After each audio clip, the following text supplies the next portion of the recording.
Hey guys, so time to check out the browser here a little bit in iPhone 5 and the 4S and the 4 on the latest iOS 7 beta 6, which I already have confirmed today that it is beta 6, and I've been having it and using it in a couple of other videos. So of course, with the Safari browser that has a brand new updated UI in iOS 7 that soon will be released to the public, you can see how clean it looks, and we do have my 4 here on the left side, and then the other bad boy over here, the 4S, and then the iPhone 5, which you clearly can see in terms of the display size that it is the new boy, it is the big boy, it is the awesome boy. So let's start here. We are on the Apple website. Why not start to see when we go out? So yeah, pretty sure there that we had like first this one, then that one, and then that one. Let's see in terms of multitasking. Oh my god, that's retarded.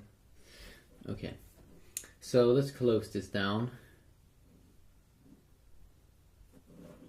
Okay, and then what I want to do here is I want to launch the browser on all of them at the same time to see which one that goes up first.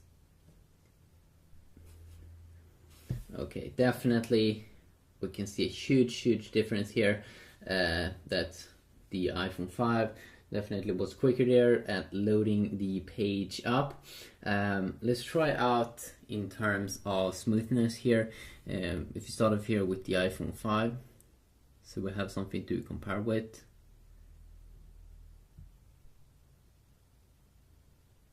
And of course, Apple, what they're doing is when you try to zoom in, they stop rendering all of those other things in the background. So, but then when you let go, it fixes so the focus and everything, or the focus on the image becomes perfect. Let's try to do the same thing here. So you can see here, you have no issues here whatsoever. Of course, Apple's website also is very much optimized here for the iOS experience. And then we do have this one, and you can really not see a difference in terms of how smooth it is. Let's try to click on this little thing. So it pops up iOS 7. There we go, finished there on the iPhone 5, and it had some graphics. That one also, probably a little bit more lag, and then we do have the and that one didn't even come with that kind of like graphical thing. Okay, let's try to scroll up and down. There's a lot of videos on this page, so the performance is even on the iPhone 5 a little bit not smooth, not super smooth, which I find a little bit annoying because this is Apple's flagship device. Shouldn't it be running like awesome, like extremely awesome? No. And then also we can see the same thing here going on with the iPhone 4S, and probably also this one is even more because it only has one processor or one core, versus that had 2 cores in the phone. No, we can't click on that. Let's see here if we double tap.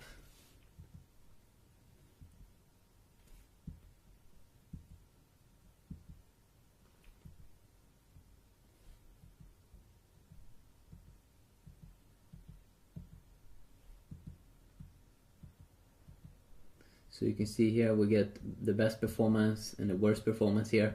Worst performance definitely on the iPhone 4, and this one is pretty much buttery smooth. Let's pop up this little thing.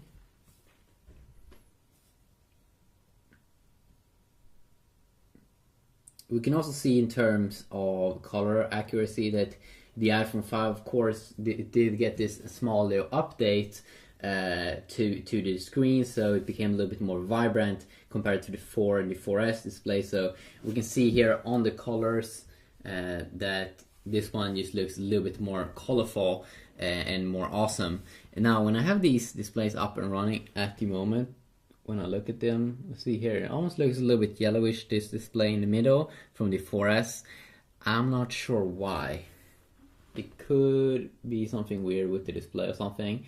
I really don't know. It could be something also with the software. Now, of course, in terms of text, if you zoom in a ton, let's see here if we can zoom in.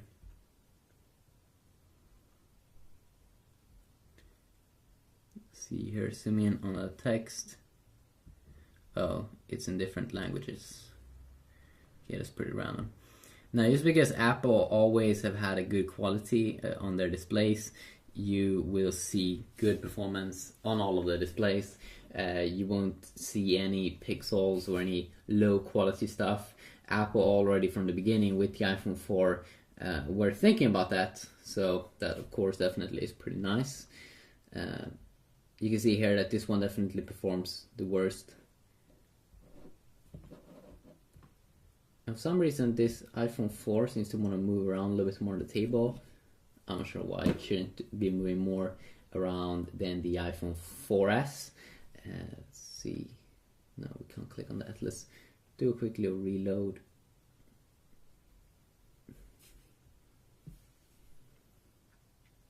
So that one was just super quick to load up the page again.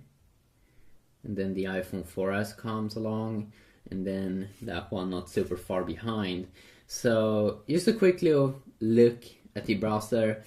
I mean, Apple's still doing a good job here at bringing a lot of support to the old iPhone 4, because we do remember that some of the earlier software iOS 7 updates for this one was really slow, and then they made a lot of good updates here, so it's kind of smooth in here, which is extremely nice because it wasn't that in an earlier version. And also in terms of graphics here, when you unlock your device, it's like smooth, and that's pretty nice from Apple. So I'm not sure for how long they will be able to support it, but I find it pretty impressive.